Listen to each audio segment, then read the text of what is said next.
सांगलीतल्या बलात्कार पीडित महिलेनं आत्महत्या केल्याप्रकरणी आरोपी अमित कुर्णेला आज मुंबईत अटक करण्यात आली आहे। सांगलीच्या गुन्हे अन्वेषण विभागाने ही कारवाई केलेली आहे। दुपारी अमितला घेऊन पोलीस सांगलीमध्ये आले आणि त्यावेळी मनसेच्या महिला कार्यकर्त्या स्वाती शिंदे यांनी अमित कुर्णेला मारहाण केली।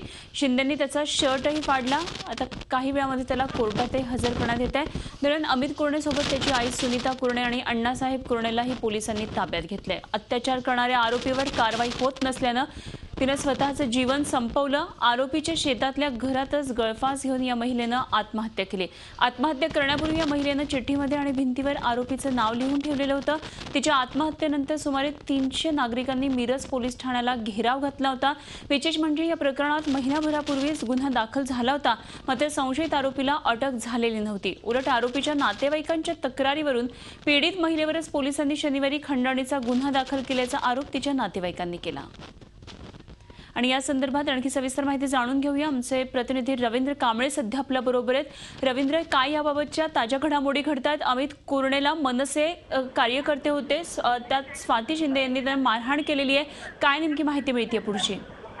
मुळात अमित कुर्णेला आज अटक करण्यात आली। स्थानिक गुन्हे अन्वेषण विभागाच्या पोलिसांनी अटक केली होती आणि मिरज पोलीस स्टेशनमध्ये त्याला घेऊन येत होते।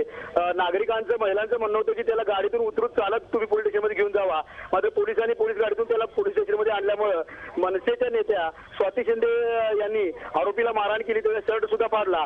त्याच्यानंतर बराच वेळ इथं तणाव होता, पोलीस बंदोबस्त मोठ्या प्रमाणात होता आणि महिला नागरिक पण होते।